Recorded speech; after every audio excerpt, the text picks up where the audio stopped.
నిన్నటి రోజున రాప్తాడు పర్యటనలో భాగంగా జగన్మోహన్ రెడ్డి గారు పోలీసులపై చేసిన వ్యాఖ్యలకు సంబంధించి రామగిరి ఎస్ఐ సుధాకర్ గారు ప్రతిస్పందిస్తూ జగన్మోహన్ రెడ్డి గారి గురించి కొన్ని వ్యాఖ్యలు చెప్పడం జరిగింది. అయితే ఇదే అంశం పైన మనం పూర్తి వివరాలు తెలుసుకునే ప్రయత్నం చేద్దాం. మనతో ఉన్నారు సీనియర్ జర్నలిస్ట్ దుర్గా కుమార్ గారు. సార్ నమస్కారం అండి. నమస్తే వెంకట్, మన వీక్షకులు లియో వీక్షకులు కూడా నమస్కారం. సార్, ఈ మధ్య జగన్మోహన్ రెడ్డి గారు ఎక్కడికి ఏ పరామర్శకి వెళ్ళినా, చావు పరామర్శకు కావచ్చు లేదా జైలుకి వెళ్ళి అక్కడ నాయకులు పరామర్శించినప్పుడు కావచ్చు, టార్గెట్ మాత్రం పోలీసులను ఎంచుకున్నట్టు అర్థమవుతుంది.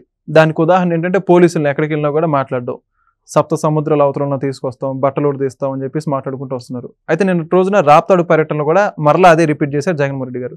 దీనికి స్పందించు ఇప్పటి వరకు పోలీస్ శాఖ నుంచి ఎవరు కూడా మాట్లాడలేదు. అంటే ఈ విధంగా మాట్లాడతారు మమ్మల్ని అని చెప్పేసి ఎక్కడ ఖండించినటువంటి దాఖలాలు కూడా లేవు. అయితే నిన్నటి రోజున రామగిరి ఎస్ఐ సుధాకర్ గారు మాత్రం ఇది ఎవరు మాకు ఇచ్చినటువంటిది కాదని చెప్పేసి కొద్దిగా మాట్లాడుకుంటూ వచ్చారు. ఆ మాటల గురించి మీరే ఉంటారు? ఇప్పుడు వెంకట్ గారు, ఇది మంది ప్రజాస్వామ్య వ్యవస్థ. ఇది ప్రభుత్వంలో రాజకీయ నాయకులు అధికారంలో ఉన్నప్పుడు వాళ్ళకి ఎంత ప్రాధాన్యత ఉంటుందో, ప్రభుత్వంలో శాశ్వతంగా ఉండే వివిధ అంగాలకి, వివిధ శాఖలకు కూడా అంతకన్నా ఎక్కువ ప్రాధాన్యత ఉంటుంది. వాళ్ళు శాశ్వత ఉద్యోగులుగా ఈ ప్రజాస్వామ్యాన్ని కాపాడటానికి ప్రభుత్వం చేత డబ్బులు ఇవ్వబడి నియమింపబడిన వ్యవస్థలు. ఒక ఆంగ్ల కవి అన్నట్టు ఒక సెలయేరు చెప్తుంది, మనుషులు వస్తారు పోతారు, మేం మాత్రం చిరకాలం పారుతూనే ఉంటామని. అట్లాగే ప్రభుత్వ వ్యవస్థలు చిరకాలం ఏ పార్టీ అధికారంలోకి వచ్చినా వాళ్ళ విధులు వాళ్ళు నిర్వహిస్తారు. వాళ్ళు రాజ్యాంగానికి బద్దులే పనిచేస్తారు, ప్రజల యొక్క ప్రాణాలకి రక్షణగా నిలుస్తారు. అది పోలీస్ వ్యవస్థ చేసే పని. అది ఆయనకి తెలియని విషయం కాదు. ఎందుకంటే 5 సంవత్సరాలు ముఖ్యమంత్రిగా ఆయన పనిచేసినప్పుడు ఆయన పోలీసుల్ని దుర్వినియోగం చేసి ఉండొచ్చు. కానీ పోలీస్ వ్యవస్థ ఏర్పాటయింది అమ్మాయి జత్వానీ లాంటి వ్యక్తుల్ని కిడ్నాప్ చేసి తీసుకురావటానికి కాదు. ఆయన అలా ఉపయోగించుకున్నాడు కాబట్టి పోలీసు వ్యవస్థ మొత్తం అలాగే పనిచేస్తుంది అని అనుకుంటున్నాడు ఆయన. ఎందుకంటే కాదాంబరి జత్వానీ, ఆమెకి ఎవరితోనో ఒక ఇండస్ట్రియలిస్ట్తో వివాదం ఉంటే ఆ వివాదంలో ఆ అమ్మాయి అతని మీద కేసు పెడితే అది ఉపసంహరించడానికి జగన్మోహన్ రెడ్డి గారు అందులోకి వచ్చాడు. ఆ పారిశ్రామికవేత్త జగన్మోహన్ రెడ్డి గారికి స్నేహితుడు కాబట్టి అది మన రాష్ట్రానికి సంబంధించింది కాదు, అది బొంబాయిలో పెట్టింది ఆ అమ్మాయి కేసు. వాళ్ళిద్దరికి ఉండ అంతరంగిక విషయాలు ఏంటనేది ఇక్కడ మనకు అప్రస్తుతం. కానీ ఆ అమ్మాయి ఆ కేసును ఉపసంహరించాలంటే ఆ అమ్మాయి మీద ఇక్కడ ఒక అక్రమ కేసు పెట్టి అంటే బ్లాక్మెయిల్ చేయడానికి ఆమెను అక్కడి నుంచి కిడ్నాప్ చేసి తీసుకొచ్చి ఫ్యామిలీ మెంబర్స్ అందరినీ దుర్వినియోగం చేసిన కేసులో 3 IPSలు, ఒక DG క్యాడరు, ఒక IG క్యాడరు, ఒక DIG క్యాడర్ వ్యక్తులు 3 సస్పెండ్ అయ్యారు. అలా ఉపయోగించుకున్నాడు కాబట్టి ఆయనకి పోలీస్ వ్యవస్థ అంటే చాలా తక్కువ అభిప్రాయం ఉంది. ఆ గతంలో కూడా ఇలాగే పోలీసుల్ని బట్టలోడ తీసి కొడతానన్నప్పుడు కూడా పోలీస్ అధికారుల సంఘం అధ్యక్షుడు, ఆయన పేరు సత్యనారాయణ ఉంది, ఆయన కూడా చాలా ఘాటు విమర్శ చేశాడు, చాలా కటువుగా చెప్పాడు, చాలా వాస్తవంగా చెప్పాడు. నువ్వు మాజీ ముఖ్యమంత్రి అయినందువల్ల నీ ఇష్టానుసారం పోలీస్ అధికారుల్ని, పోలీస్ సిబ్బందిని, వాళ్ళ కుటుంబాల మనోధైర్యం దెబ్బతీసే విధంగా గనక మాట్లాడితే నీ మీద కూడా మేము సుమోటోగా యాక్షన్ తీసుకోవాల్సి వస్తుంది, ముందు నీ బట్టలు కూడా ఓడదీసే పరిస్థితి వస్తుందని కూడా చెప్పాడు. నేనేమనుకున్నానంటే కొంచెం సెన్సిటివ్గా ఆలోచించి తను ఆ పరిస్థితి తెచ్చుకోవడం అని అనుకున్నా. కానీ నిన్న ఒక మాజీ ముఖ్యమంత్రి అయ్యి మళ్ళీ అదే మాట మాట్లాడితే రామగిరి ఎస్ఐ సుధాకర్ ఆయన చాలా ఘాటుగా చెప్పాడు, నువ్వేమి ఇచ్చిన యూనిఫామ్స్ కాదు ఇది, నీ చేతుల మీద అల్లుళ్ళలాగా బట్టలు పెడతారు కదా, నేను ఇచ్చిన బట్టలు కాబట్టి నాకు ఇవ్వమంటానికి, నువ్వు ఇచ్చిన బట్టలు కాదు ఇవి, నువ్వు ఓడదీయటానికి ఏమి అరిటి తొక్క కాదు, మేము మా స్వశక్తితో మా మేధస్సుతో రాత పరీక్షలు రాసి అనేక టెస్టులు, శారీరక దారిద్ర్యానికి సంబంధించిన ఆరోగ్యపరమైన అన్ని టెస్టులు చేసి ప్రభుత్వంతో మెప్పు పొంది ఈ ఉద్యోగాలు పొందాము.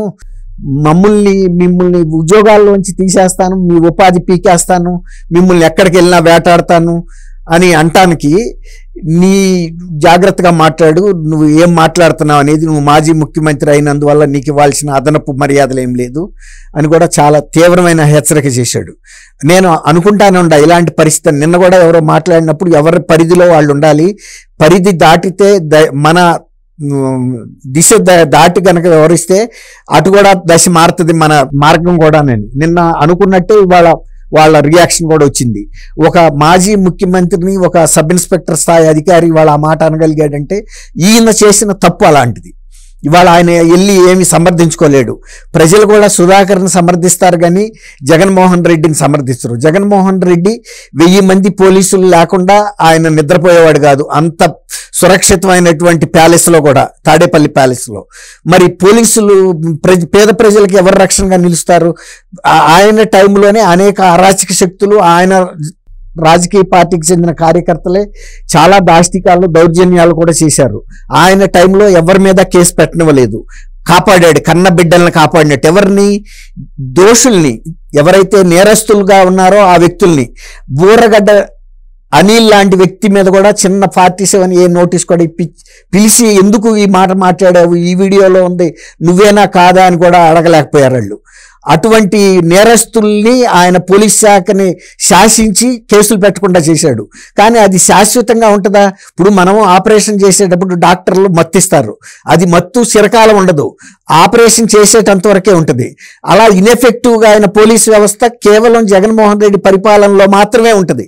ఎప్పుడైతే కొత్త ప్రభుత్వం వచ్చిందో వెంటనే అలర్ట్ ఇస్తారు, బాబు ప్రభుత్వం మారింది, మా విధి విధానాలు ఇలా ఉంటాయి, మీరు మీ విధి నిర్వహించాల్సిందే, పేదల పట్ల మీరు నిలబడాలి, ప్రజల మనుషులు మీరు, ప్రజలకు రక్షణగా ఉండాలి, అంతే తప్ప పెద్దవాళ్ళ ఆదేశాల ప్రకారం ముసుగు తన్ని పడుకుంటామంటే కుదరదు అని.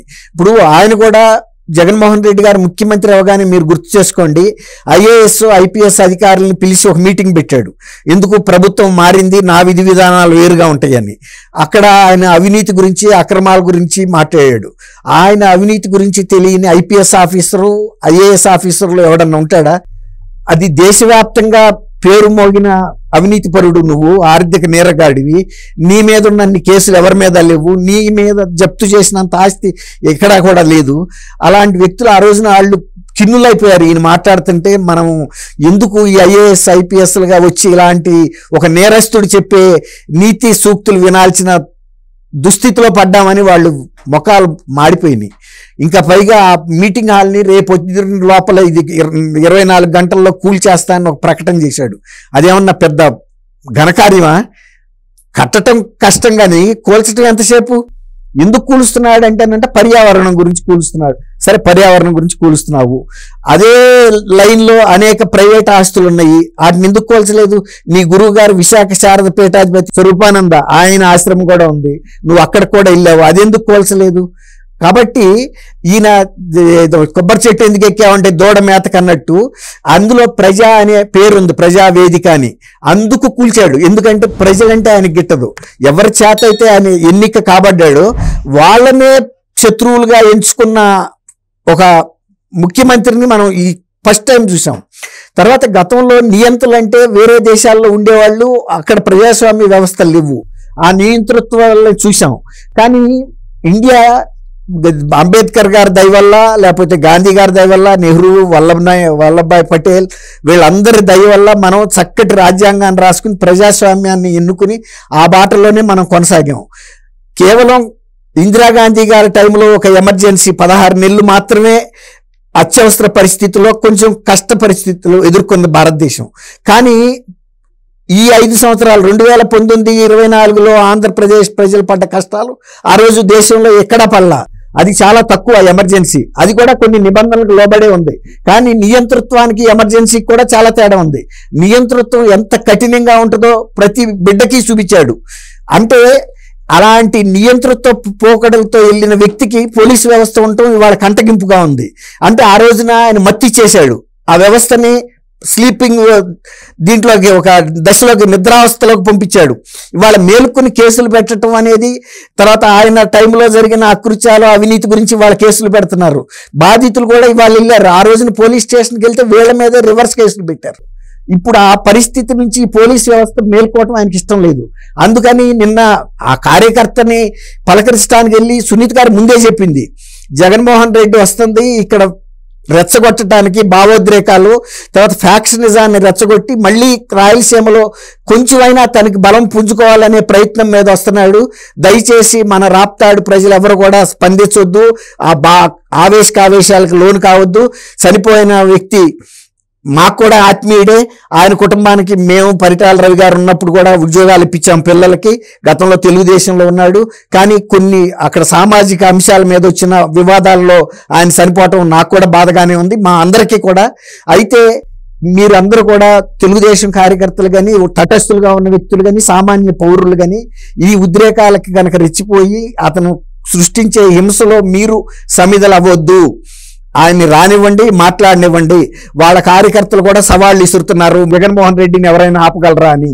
చంద్రబాబు నాయుడు గారు కానీ, పరిటాల రవి గారు కానీ మాకు చెప్పిన క్రమశిక్షణకి లోబడి మేము వ్యవహరిస్తాము. ఆ వ్యక్తి మాట్లాడే వాటిని మేము కూడా వింటాం, మీరు కూడా వినండి తప్ప అతని వ్యక్తిత్వం ఏంటో రేపు బయటపడుతుంది. నిజంగా కనుక ఆయన ఆ కార్యకర్త కుటుంబ శ్రేయోభిలాషిగా వచ్చుంటే, ఆయన కుటుంబాన్ని మెరుగుపరిచే మాటలు ఏదన్నా చర్యలు తీసుకుంటే సంతోషించే వాళ్ళలో మొదటి వ్యక్తిని నేనుంది. ఆమె ఏమైతే చెప్పిందో అదే నిజమైంది. ఆ వ్యక్తి వచ్చింది కేవలం రాజకీయ ప్రయోజనాల కోసం అనేది అర్థమైంది. తర్వాత కార్యకర్త పోలీసులు ఎంత బందోబస్తు పెట్టినా ఎంతో మంది కార్యకర్తలు వచ్చారన్నట్టుగా వాళ్ళందరినీ హెలికాప్టర్ దగ్గరికి దూసుకు రమ్మన్నాడు. అంటే తనకు బలం ఎంత చూపించాలని. నిజానికి నిన్న అక్కడికి వచ్చిన వాళ్ళు కూడా వైఎస్ఆర్సీపీ కార్యకర్తలు కాదని చెబుతున్నారు.